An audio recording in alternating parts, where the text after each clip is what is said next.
Hello friends, welcome back to Aarti's home kitchen. આજે હું તમારી સાથે શેર કરીશ એકદમ રેસ્ટોરન્ટ સ્ટાઇલ ક્રિસ્પી ફ્રેન્ચ ફ્રાઈઝની રેસીપી.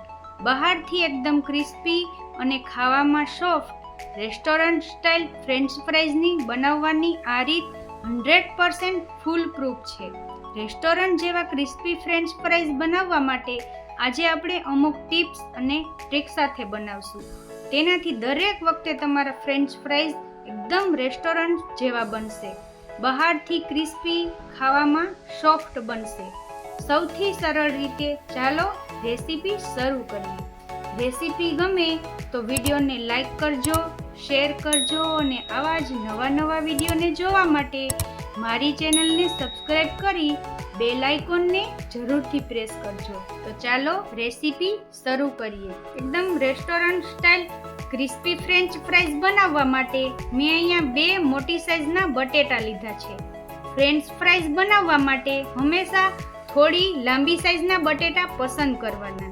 તો અહીંયા પિલરની મદદથી બટેટાની છાલને કાઢી લીધી છે. તો હવે ફ્રેન્ચ ફ્રાઈઝનું કટિંગ કરવા માટે એક બટેટાને લઈ ગોળાકારનો આગળનો ભાગ અને પાછળનો ભાગ છરીની મદદથી કાઢી લઈએ અને આ રીતના ચોરસ કરી લઈએ. હવે છરીની મદદથી 1 સેન્ટીમીટરના અંતરે આ રીતના કટ કરી બટેટાની સ્લાઇસ કરી લઈએ. તો તમે જોઈ શકો છો સ્લાઇસરની થિકનેસ મેં આ રીતની રાખી છે, એટલે કે ના વધુ પડતી જાડી કે ના વધુ પડતી પતલી છે.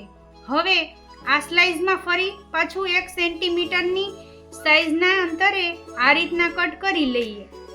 તો તમે જોઈ શકો છો ખૂબ જ સહેલાઈથી કોઈ પણ જાતના મશીન કે કટર વગર પરફેક્ટ રેસ્ટોરન્ટ સ્ટાઇલ ફ્રેન્ચ ફ્રાઈઝનું કટિંગ કરી લેશું. તો હવે આ રીતે મેં બધી જ ફ્રેન્ચ ફ્રાઈઝને કટ કરી લીધી છે.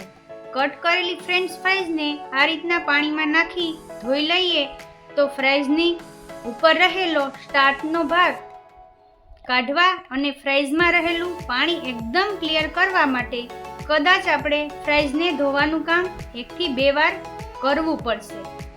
તો આ રીતે મેં 2 વખત ફ્રેન્ચ ફ્રાઈઝને ધોઈ લીધી છે, જેથી કરીને સ્ટાર્ચનો ભાગ એકદમ સરસ નીકળી જાય.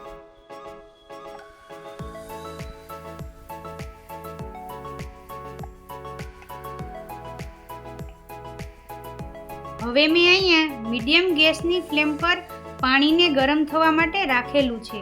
તો આપણું પાણી ગરમ થઈ જાય એટલે તેમાં 1 ચમચી જેટલું મીઠું અને અડધા લીંબુનો રસ એડ કરીને મિક્સ કરી લઈએ. હવે તેમાં ફ્રાઈઝને એડ કરી દઈએ અને બસ પછી આ ફ્રાઈઝને ગરમ પાણીમાં ફક્ત 3 થી 4 મિનિટ માટે બોઇલ કરવાની છે. રેસ્ટોરન્ટમાં ફ્રાઈઝને ગરમ પાણીમાં વિનેગર નાખવામાં આવે છે, જે બટેટામાં રહેલા પેક્ટિન નામના સબસ્ટેન્સ સાથે રિએક્ટ કરી ફ્રાઈઝને એકદમ ક્રિસ્પી બનાવે છે. પણ ઘરે આપણે આ પ્રોસેસ મીઠાથી પણ કરી શકીએ છીએ. તો 3 મિનિટ થઈ ગઈ છે અને તમે જોઈ શકો છો કે આપણી ફ્રાઈઝ એકદમ સારી રીતે બોઇલ થઈ ગઈ છે. અને હા, આપણે ફ્રાઈઝને વધુ પડતી નથી બાફી, જેથી તેનો શેપ પણ મેન્ટેન રહ્યો છે અને તેમાં રહેલો સ્ટાર્ચ પણ હાઇડ્રોલાઇઝ થઈ ગયો છે. તો છે ને રેસ્ટોરન્ટ સ્ટાઇલ ફ્રેન્ચ ફ્રાઈઝ બનાવવાની 100% ફૂલ પ્રૂફ ટ્રીક. હવે ફ્રાઈઝને ગરમ પાણીમાંથી લઈ અને એક પ્લેટમાં કાઢી લઈએ. એકદમ સરસ આપણી ફ્રેન્ચ ફ્રાઈઝ કૂક થઈ ગઈ છે.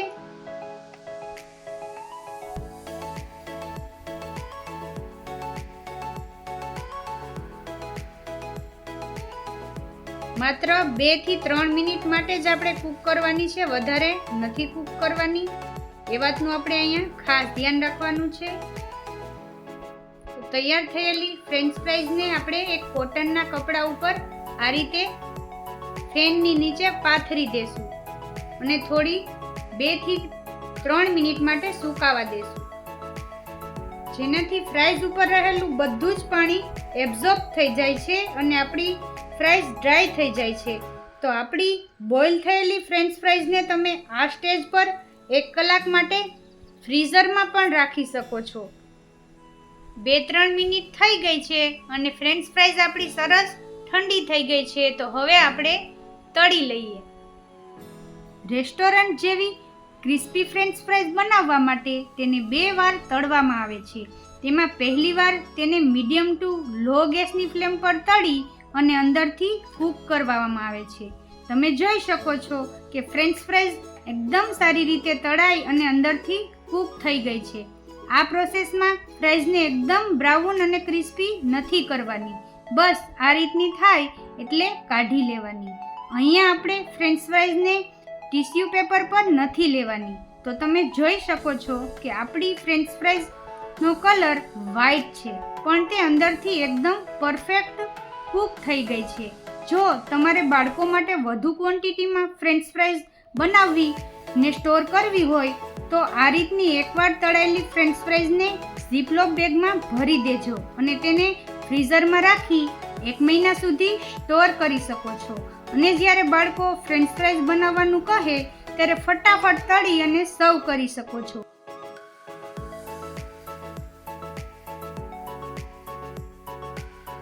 તો હવે આ ફ્રેન્ચ ફ્રાઈઝને ઠંડી થવા માટે રાખી દઈએ.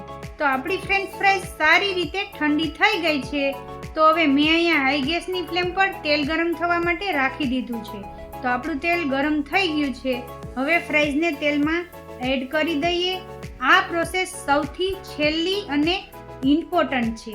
આપણે જ્યારે ફ્રાઈઝને બીજી વાર હાઈ ગેસની ફ્લેમ પર તળશું ત્યારે તે બહારથી એકદમ ક્રિસ્પી થઈ જશે. રેસ્ટોરન્ટ જેવી મોંઘી ફ્રેન્ચ ફ્રાઈઝ ઘરે બનાવવા માટે આપણે થોડીક મહેનત તો કરવી પડશે. તો તમે જોઈ શકો છો કે આપણી ફ્રેન્ચ ફ્રાઈઝ એકદમ ક્રિસ્પી થઈને બ્રાઉન થઈ ગઈ છે. તો હવે તળાયેલી ફ્રેન્ચ ફ્રાઈઝને આ રીતના જારામાં લઈ લઈએ અને આપણે ટીશ્યુ પેપર પર નથી લેવાની, નહીં તો તે સોફ્ટ થઈ જશે. તળીને આપણે તૈયાર કરી લીધી છે. તો હવે આપણે તેમાં મસાલો એડ કરીશું. તો લાલ મરચું પાવડર, થોડું નમક અને સંચર પાવડર, ત્રણેય વસ્તુને મેં અહીંયા મિક્સ કરી અને આ રીતનો મસાલો બનાવી લીધો છે.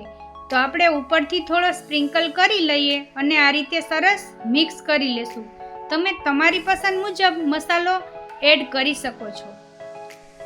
આ તૈયાર થયેલી ફ્રેન્ચ ફ્રાઈઝ તમે જુઓ કેટલી મસ્ત બની છે.